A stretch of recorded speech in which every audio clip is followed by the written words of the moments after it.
This episode is sponsored by Luta Security. Luta Security is the global leader in transforming how governments and organizations work with friendly hackers to bolster their security. Luta Security can manage end-to-end vulnerability disclosure and bug bounty programs, or train your existing staff to maximize your security investment. Visit lutasecurity.com/services to get started today. And thank you, Luta, for sponsoring We Hack Purple podcast. Welcome to the We Hack Purple podcast, where each week, month, or several months, we meet someone awesome who works in the field of application security.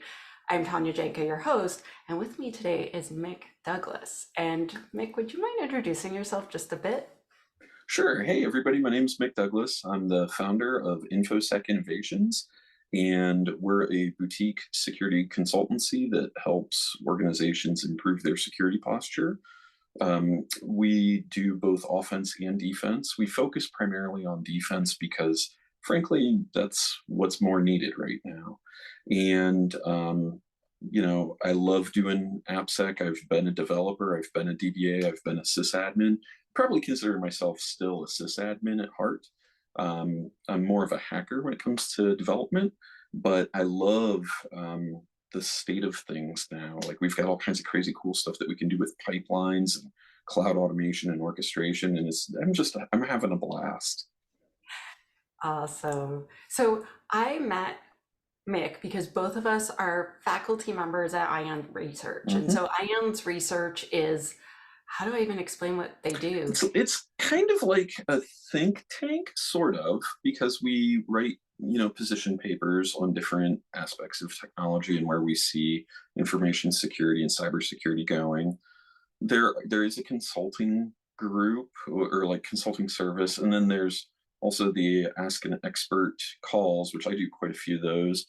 And then there's also these conference, I don't know if that's the right term, where like they have those symposiums where it's like your organization signs up to IONS, and then you get to attend these like private events where you get to hang out with folks and chat with them. It's actually a really fun experience. So I've done it on both sides, been a IONS client and then also being on the faculty. It's fun. Because I'm Canadian and I don't generally work in the United States, I just speak at the IONS events that are within Canada. And so I did the Toronto one last year, and it was my first time, and I finally got to meet all these IONS faculty members that I'd never met in person before. I'm like, this is awesome. And then we got to have dinner together the night before, and then the night after, just there were lots of clients where I've had phone calls with them many, many times.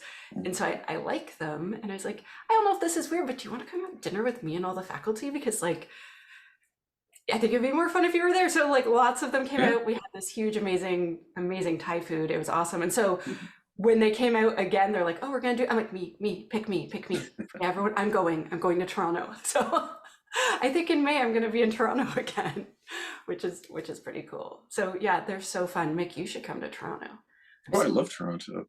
Fun fact, my favorite taco place on the planet is in Toronto. Oh, really? What is it called? Yeah, it's in Kensington Market. It's called Seven Lives, and it is epic. It is so good. I know that some of the people who are watching this are like in like the southwest of the U.S. and they're like, "What's this boy talking about? No tacos?" But no, they are annoyingly great. Like they have no right being that amazing. They are, but they are. And I've spent a lot of time in like San Diego, Texas. Like I'm saying this with authority. They got you beat. Yeah, the food in Toronto is so good, but around 10 to 12% of all Canadians live in Toronto. Yeah, oh, I didn't know that. It's that big. It's huge. We call it the Greater Toronto Area, or if you live in Toronto, they try to call it T-Dot, but the rest of Canada is like, no, sit down. You don't get to have your own nickname that you've made. We make your nickname. Yeah, that's an odd one. I know. Okay, so I brought Mick on because I was following him on Twitter, And I just kept reading all of his great threads. And I was like, you and I need to talk, and we should record it if we can and share it with wehackpurple. And Mick said yes, which is the best. So one of the things you and I were talking about before we started recording was misconfigurations of tools. So we'll buy this awesome AppSec tool, and then it's not used properly, and everyone's like, this tool sucks. And it's like, well, Yeah. It's so bad. It really is. And I mean, and you know, that's it's all over the entire app stack. I mean, everything from like misconfigured pipelines. Like I've seen people complaining like, oh, this SaaS solution's horrible. It takes, you know, an hour to run. And then I look into it and it's like single threaded and do all the checks for like, you know, attacks from like the 1960s to now, you know, and it's like insane. You know, the same problem almost identically occurs in the DAST space.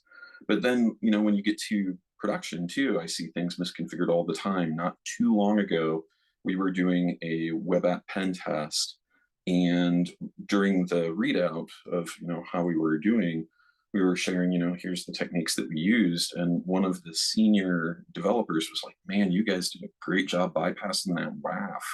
And for those who don't know, a WAF is a web app firewall, and their entire reason for existence is to do that deep packet inspection and look for attack indicators. And like I don't know exactly why it was in that state, but basically when we attacked it, it was as if there was no WAF at all. And we just went straight through to the code and it did nothing. So yeah, it just makes me sad. yeah, because you're paying, you know, 20,000 up to sometimes even 500,000. Like Oh I yeah. worked somewhere once with a really small security team, and they had bought a really, really amazing SIM for Okay. $500,000. Hmm. And they had a security team that was like this big, and they decided to use their entire budget. And then we couldn't afford the money to send any of us on training. So we just had one dude that would look at it for 45 minutes a day in between meetings and kind of check Yeah. stuff out sometimes. And I was like, Yeah. If you've never played with a sim, and I have, I'm going to betray, I've been in IT before I went to security. And so I'm at about 30 years experience in the field now. And like a sim solution, it's the whole point of it, right? Like the name, if you pull it apart, it kind of tells you what it does: security, information, and event management. Like the whole idea is it takes all these logs and it tells you what's going on in your environment. The problem is that every organization, their environment is different. And so when you try to deploy a SIM and use these solutions like out of the box, they never really work. And you know, I've stopped complaining about the clients. I think that it's more of a sales issue. Like they're like, oh, this SIM is like turnkey. You just buy it and it's good. And that's never the case. It's you know, the best analogy, and it's imperfect, but the best analogy that I have is that when you buy a SIM and other certain large security tools, like a WAF could also fit into this too. You know, it's a bit like you're buying a suit off the rack and you're putting it on and you're dressy, but you know, the sleeves kind of do this, you know, it's not a good fit. It doesn't look quite proper. And what you really need to do is spend some money and take it to a tailor where it can be altered to fit you. And then, boy, you're looking sharp, you know, you're, oh, it's so good. And that's the problem, is that because a lot of these softwares are very expensive, organizations will budget for just the initial retail price and not the post deployment customization that you really have to have. And so it's an endemic problem, and I don't see it going away anytime soon. it really is. And I find, so as a person who sort of does marketing, because I do developer relation-y things, so I'll speak at conferences and I'll do Hmm. workshops and I'll write blog articles. But I end up working with lots of marketing folks. And I remember someone was saying to me the other day, he's like, you know, you popularized the term shift left and push left. Like you did so many Hmm. talks and articles and all this stuff about it. And he's like, and now everyone's like, buy our product by shift, like you can shift left. You just have to pay us this much money and buy this product and put it in your CI/CD and you've now shifted left. I'm like, no, shifting left means starting That's, security at the beginning, doing it the whole way through. It yeah. doesn't mean you don't do any maintenance. It doesn't mean Yep. no. And I he's like, yeah, know. good job, Tanya. Marketing fail. I'm like, no, but That's how it works. And I'll tell you this, I fully expect that that's going to happen. In now, I would expect that this will have already happened, but my brother and I are going to be giving a talk at Code Mash next week.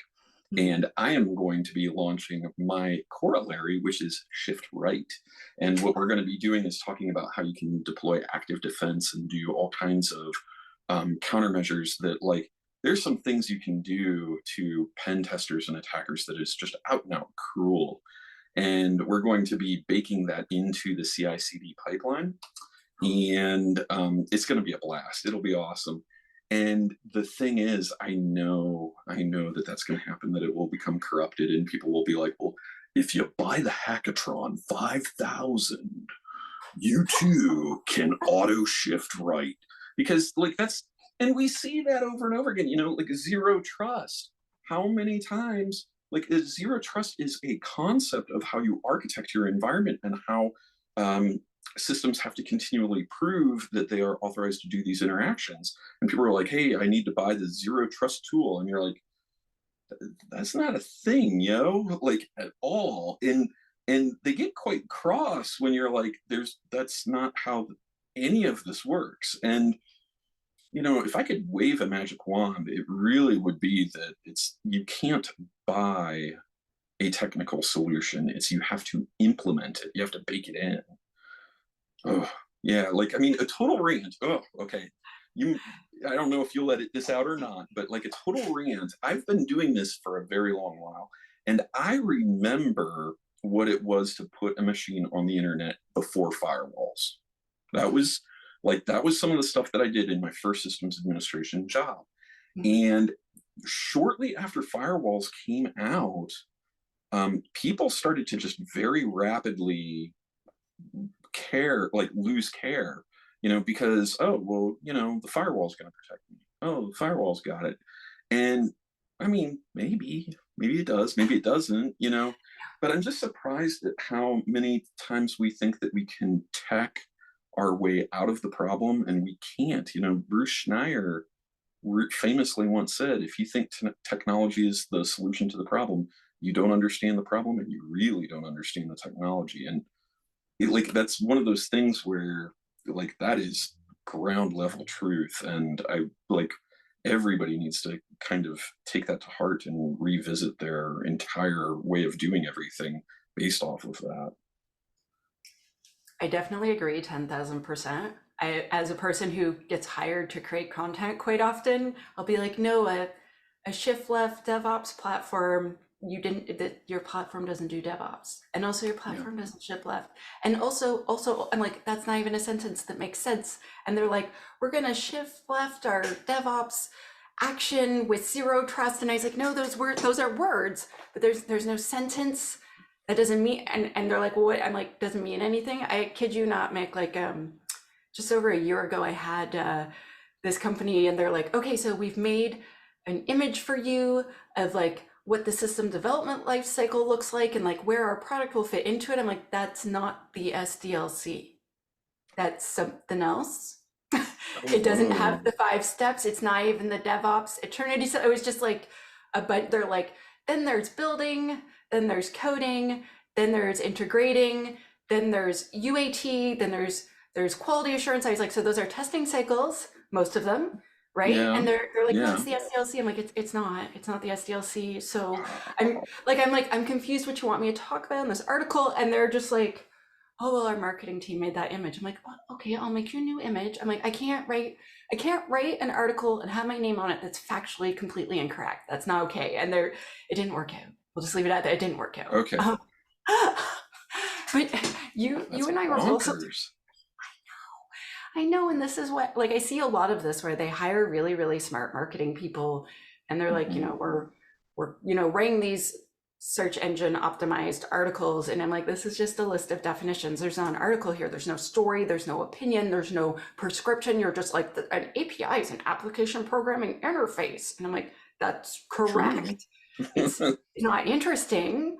It's not, and they're like, well, we're getting lots of hits on this one article. I'm like, yeah, but it's not, what was the, anyway, I have many thoughts.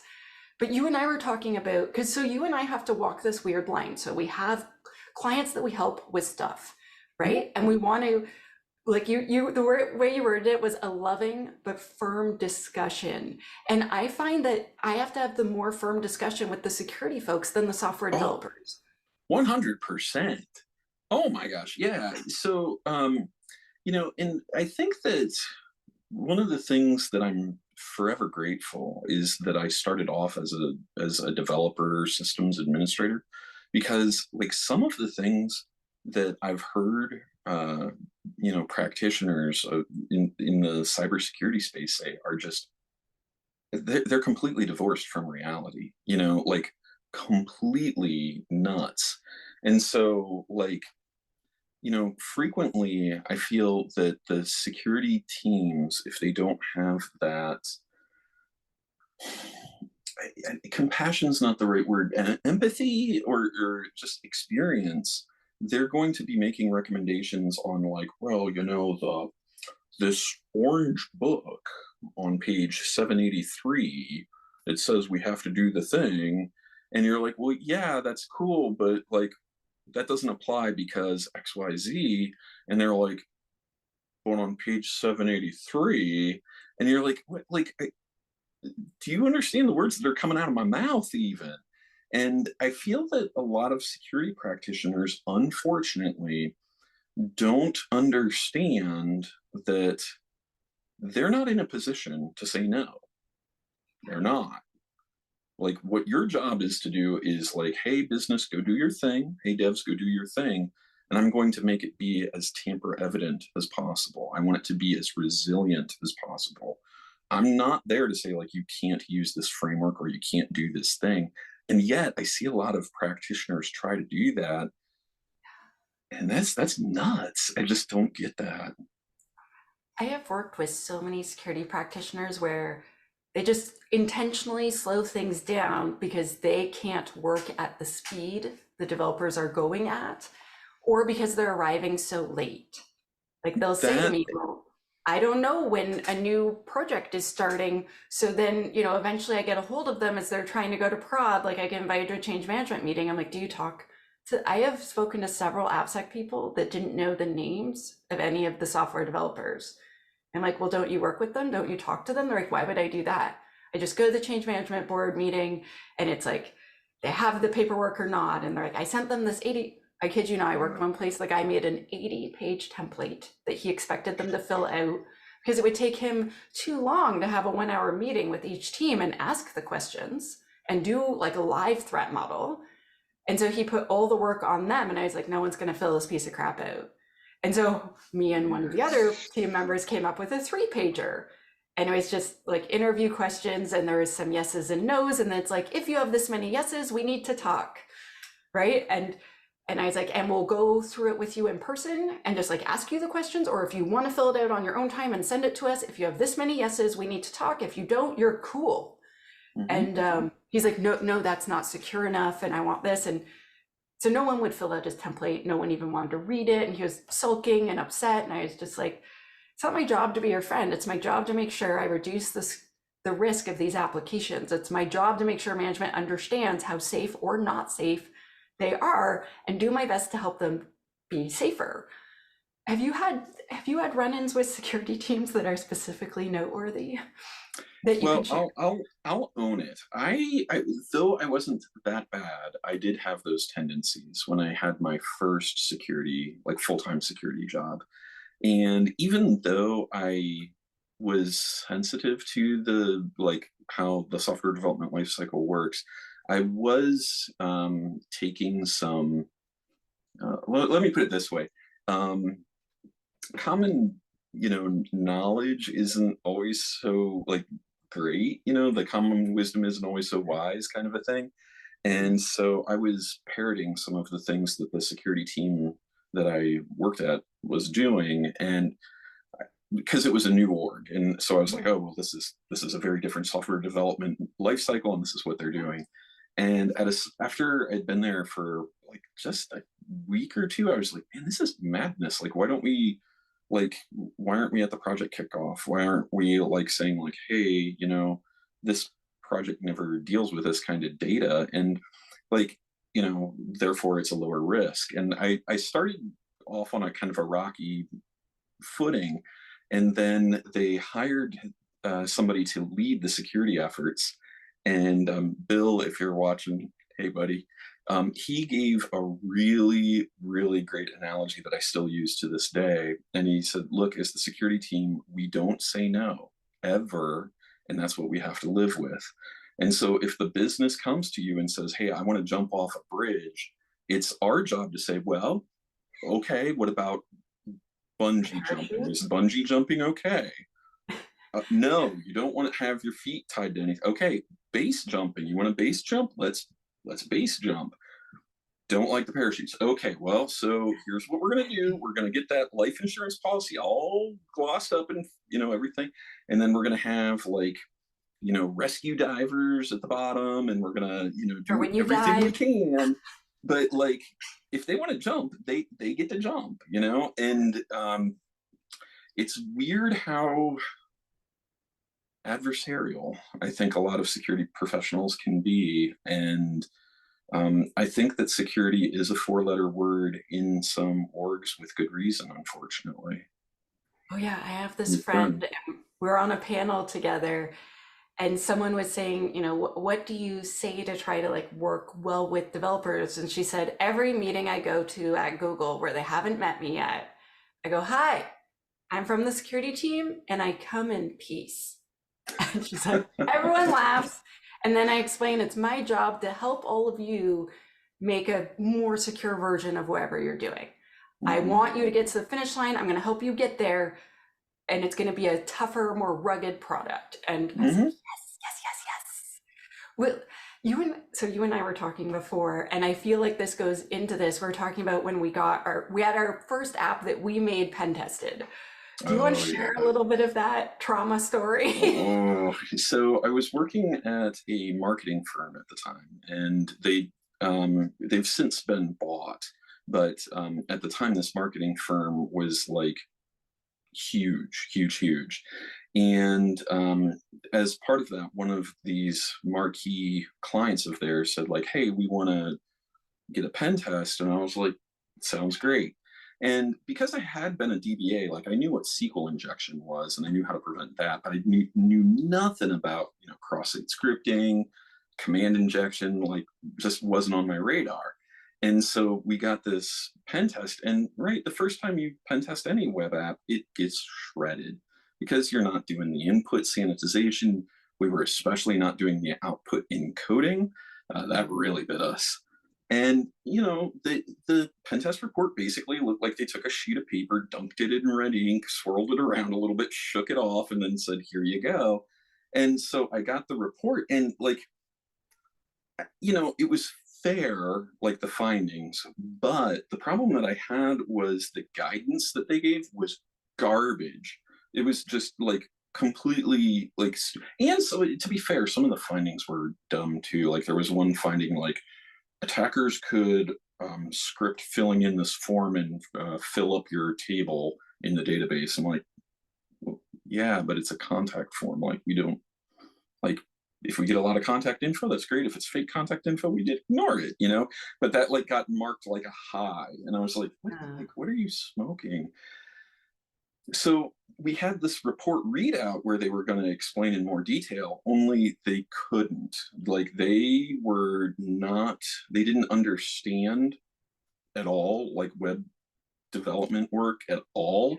And so when I was talking about it, they said, well, you need to sanitize your inputs. And I was like, cool, how? Because like there's so many ways. Like I had kind of thought about it between the time we received that report and the time they did the readout. And I kind of played around with it, but I was like, there are so many ways that even I, without knowing the offense, like I could do different like encodings, or I could even like do things like where I use like Unicode normalization attacks. Like I was like, this is insanely difficult. And I was like, so how do you do this? And they're like, well, you just do an input sanitization. I'm like, but what? Like how help me? What are you Yeah. even talking about? And basically the amount of guidance we got from them was like, suck bus. And I was like, all right. And then they said something at the end of that meeting that will, for like, if I ever want to get like motivated, I remember what they said to me. And they said, in 6 months, when we do the retry, we're hoping that you may do better. And I was like, what do you mean about the retry? And they're like, well, in the contract, we get in 6 months, we're going to re-pen test. And I was like, oh, okay, that's neat. And then they said, we hope that you try a little harder next time.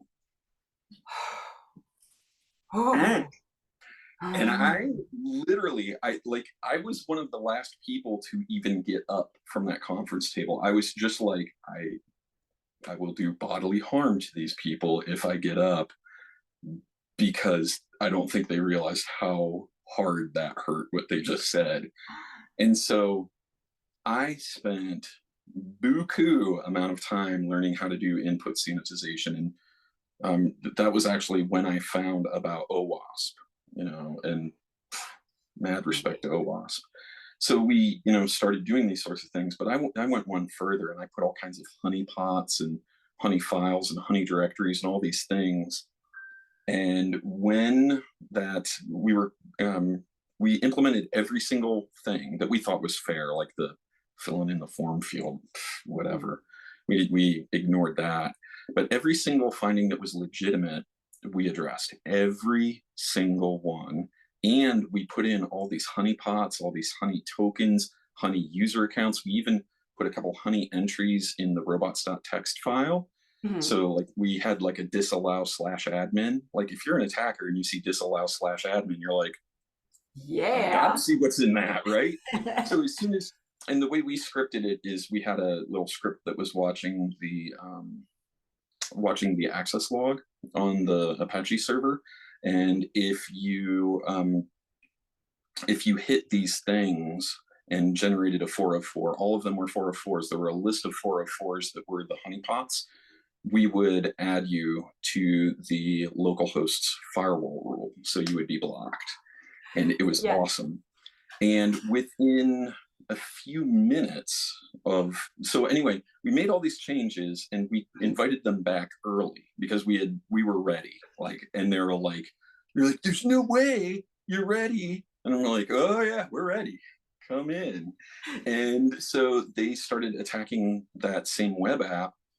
And within moments, they were hitting these honeypot things and were immediately all banned. And they were like, hey, your site's offline. I'm like, no, site's up and running just fine. And they're like, well, we're getting these timeouts. I'm like, nope, looks good. Here, let me do a screen share.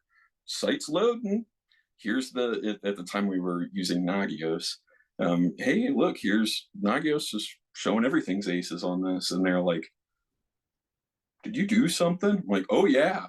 Yeah, glad you asked. Turns out we did. It's point in fact we did. And I here's the tried firewall rules harder.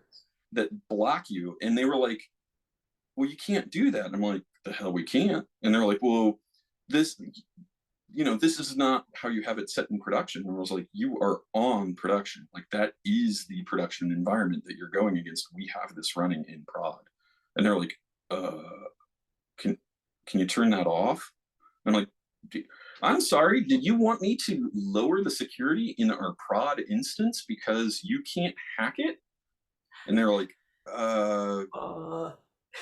yeah. And so then I actually never lowered the settings in prod. What we did is we created a test instance with those protections disabled, and they still weren't able to accomplish much. They found a few things, but that were new that we didn't know about. But so ever since then, I've wanted to do cybersecurity, and one of my main passions is sharing and teaching and explaining the why and the how, because suck less that's horrible. Yeah, it doesn't get us anywhere. My first pen test was similar where they're like, you made all these mistakes. And I said, okay, so can we talk about them so I can know? And they said, Mhm. you should know. And I'm like, but I don't. They're like, well, you should.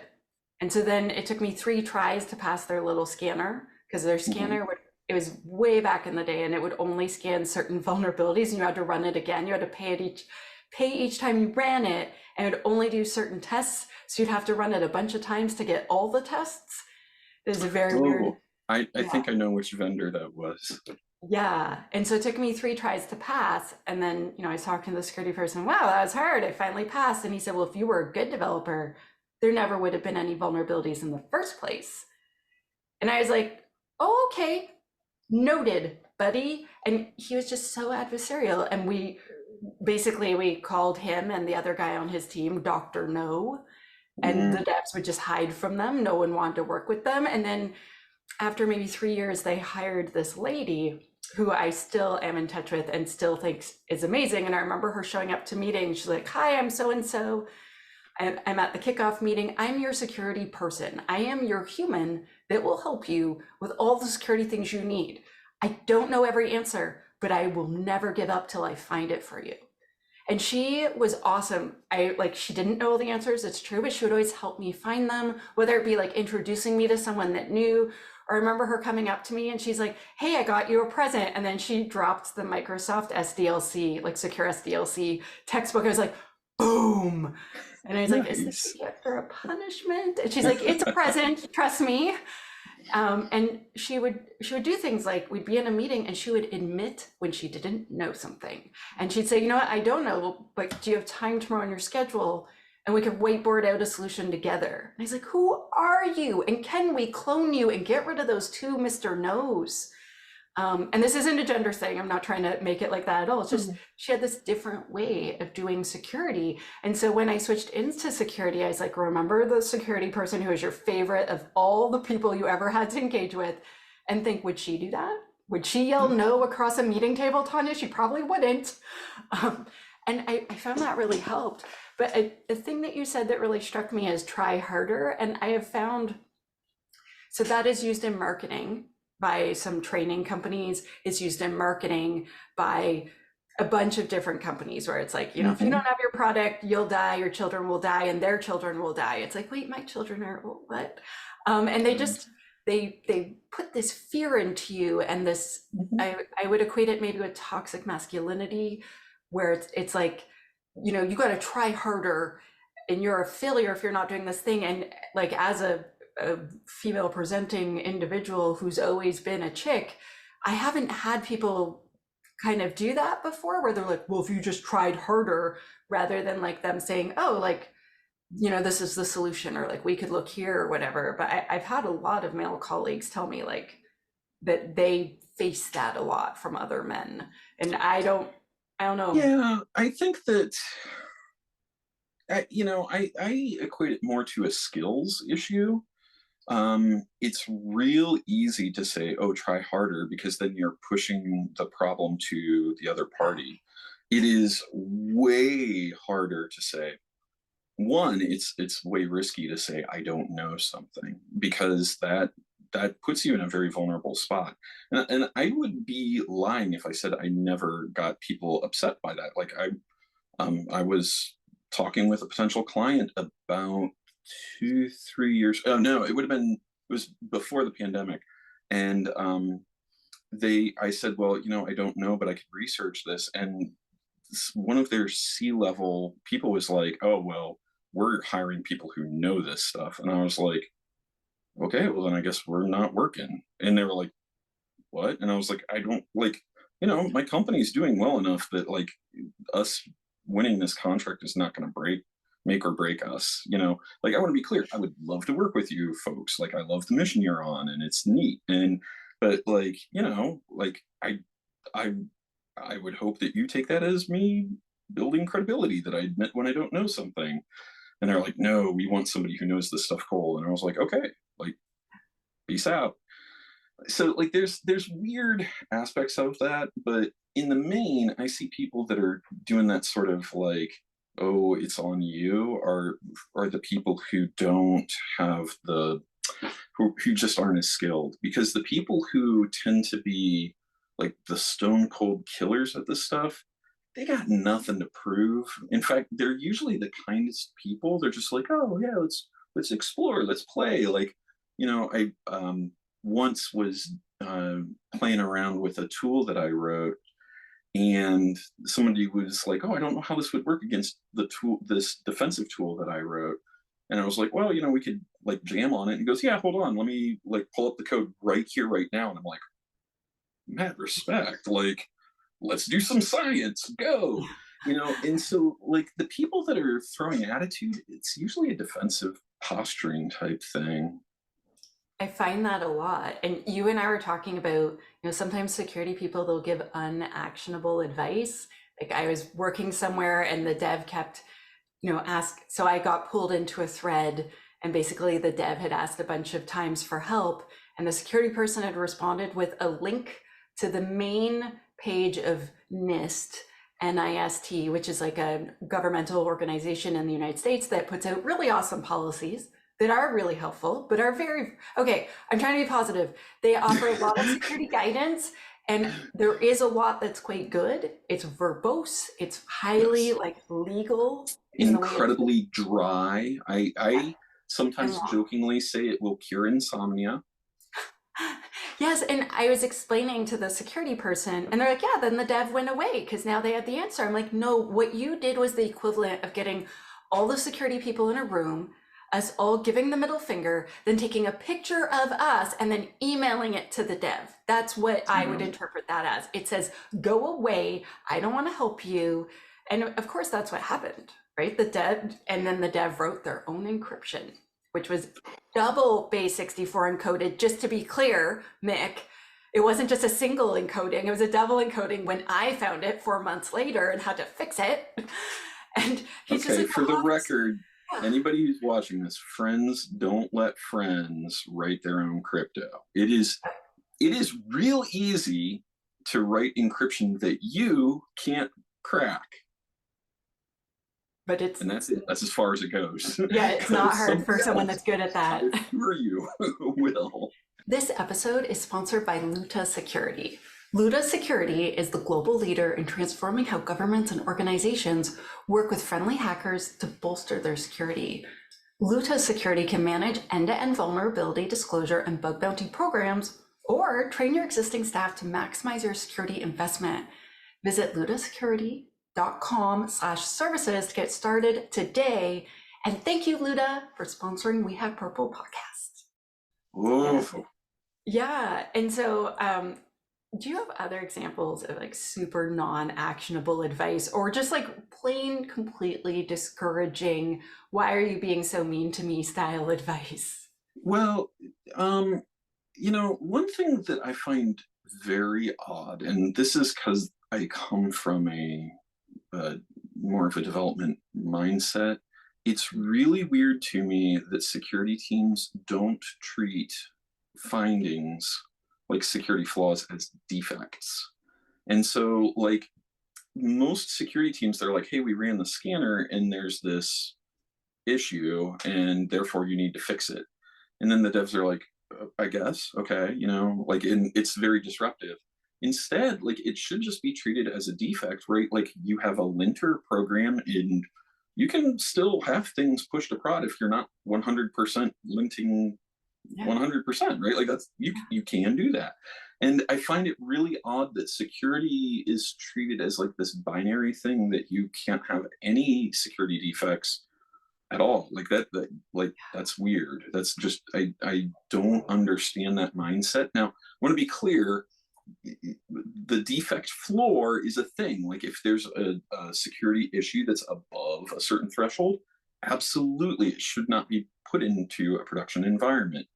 I get that. That's not what I'm advocating. But what I am saying is not all security issues are equal. And so, like, I don't know. That's probably the weirdest thing that I've seen lately. Um, I've seen that too. especially when there'll be a legacy app, so an app that's maybe 7 years old and it's been in prod for 7 years, and the security team gets a bright, shiny new tool and they scan it and they said, okay, well, it has like 25 criticals and like 400 highs and blah, blah, blah, blah. And they're like, you're not allowed going to prod again until you fixed all the criticals and highs. It's like, well, I'm not going to rewrite and architect this app because it only brings in $1 million a year and it's going to cost, at least 200K to rewrite the whole thing. And can we compromise? And I've seen security teams where they're just like, no. And sometimes they don't understand what the vulnerabilities are. Like, we could mitigate some of this. There's some options. You and I were talking a bit too. So I was a pen tester for 4 seconds. And by that, I mean 1.5 years before I switched to AppSec. And I just, like, you need to be a very patient person to be a pen tester and not be a person who's a social butterfly who wants to talk to everyone all the time. It's just not the right place for me, and that's cool. And I'm glad other people are awesome at it. But we talked about, can you do a pen test that's not in prod? 100%. This is a pet peeve of mine. So I want to be clear. If you're doing testing in prod, that's great. But there's always the risk that you're going to, like, even at fairly light touch things where, you're testing to see how the web app behaves, you're going to need to test things that are like in the disallow list in the robots.txt. And, the robots.txt, I mean, think about why that exists. You're saying this is parts of the web app that when bots or spiders crawl it, it's fragile. Well, I would be doing a disservice if I didn't test that. And yet, if I'm going to do that, that's very dangerous. I could potentially brick the app, or, a thing that I see sometimes with like REST API, like I'll instantiate a whole bunch of objects that are just bogus and cause like kinds of weird business logic errors. So what I'll do is a light touch check in prod. But increasingly, I just say, hey, spin up a non-prod instance. Let me twist the knob all the way up, put the beat down on that. And actually, while I'm doing that, you should dial up the auditing, turn up the logging way beyond what you normally do in prod, and let's see what we can see. And there's a lot of people who, think that that's a very controversial take. And they're wrong. They're flat out wrong. I respect them, but they are wrong. At the very, easiest thing that you can do is actually look at what the configuration differences are between the two and resolve for them. Usually there's no appreciable difference.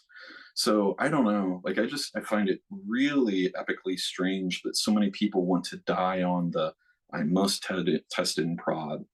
And I want to be clear, like there are certain things where you should do certain tests in prod, like various types of stress tests and load tests. Totally. Like you should do that. But in terms of like checking for like business application flaws or various injection type attacks, why? Like you don't need prod. Yeah, I agree completely.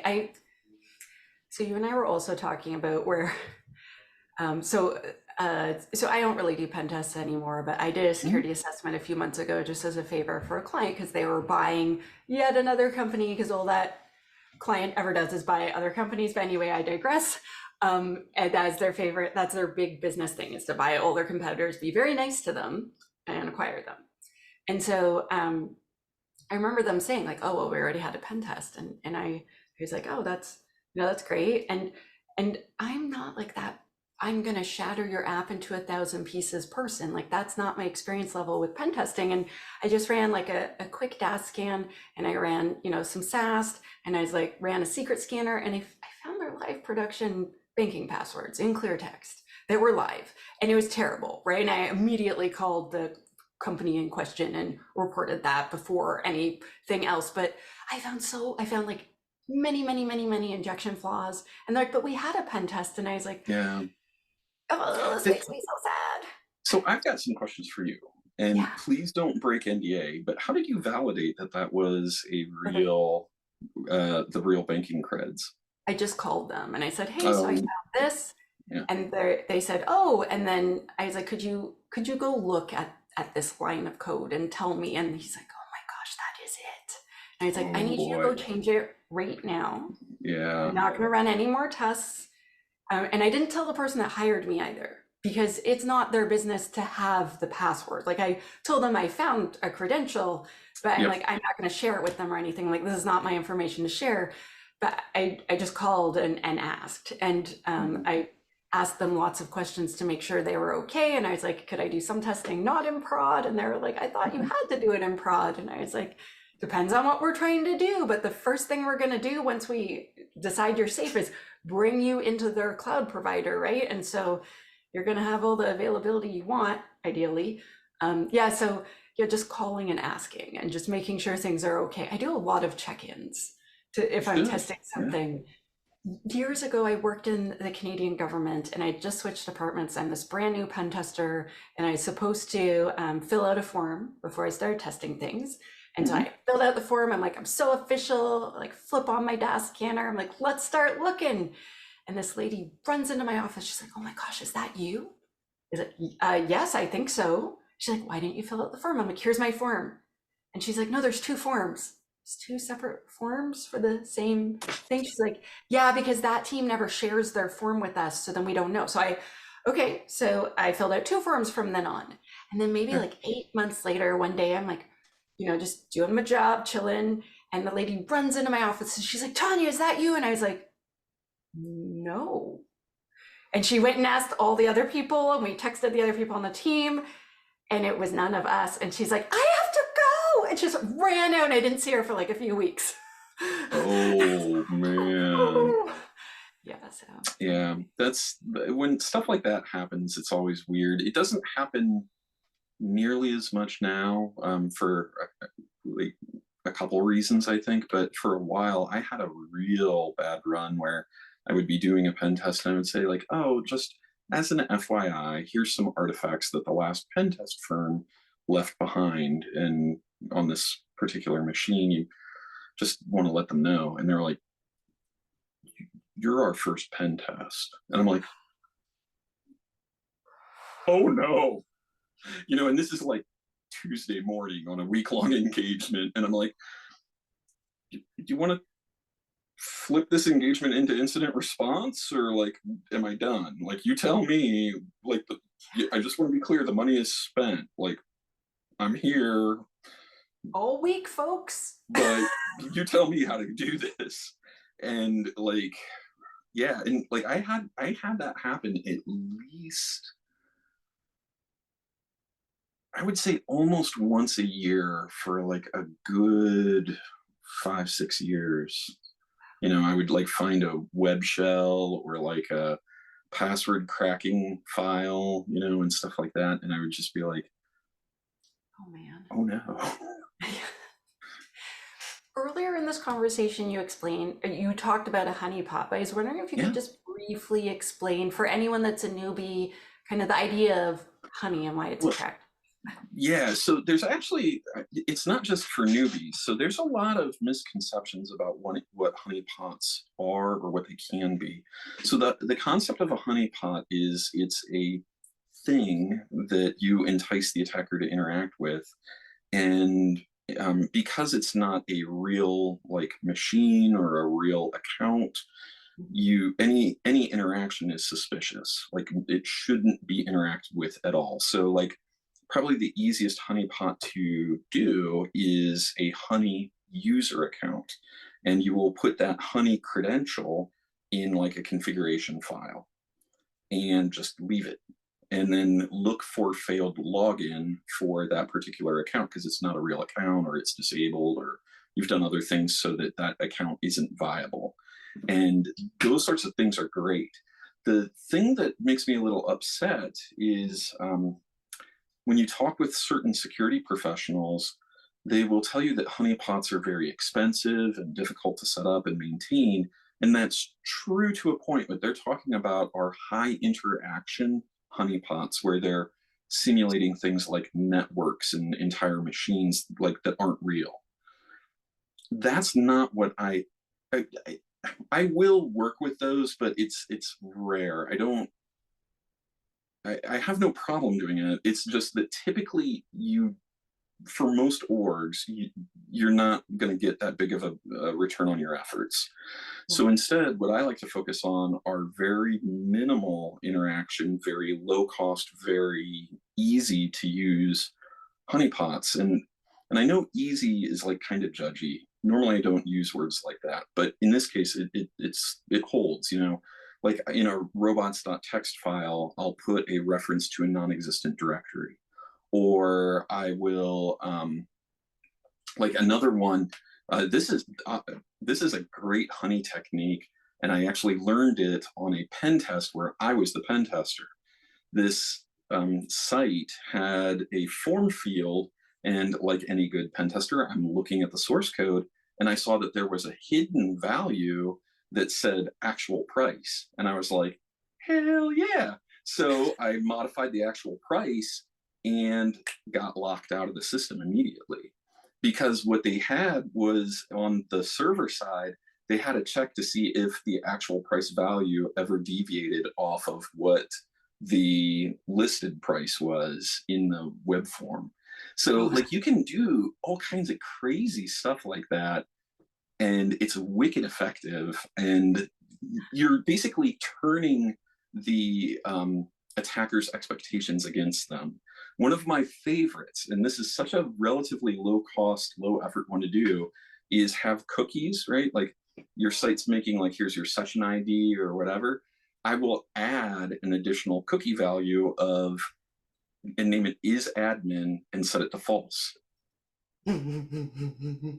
If it's ever set to 1, true, or anything other than false, you know that somebody's up to something. yeah. And like that's the kind of stuff that honeypots can and should be. Bottom line, if you're doing InfoSec and you're finding it hard, you're doing it too hard. Do it a lot easier. And honeypots, again, nobody should interact with a honeypot. It's like nobody ever Not should legit. touch them. And so like any interaction is suspicious. Like, gosh, it's been well over a decade at this point since I've made a web app that had anything to do with credit card processing. Mhm. Every single web app that I've made in that time, though, has always had a table called CC info.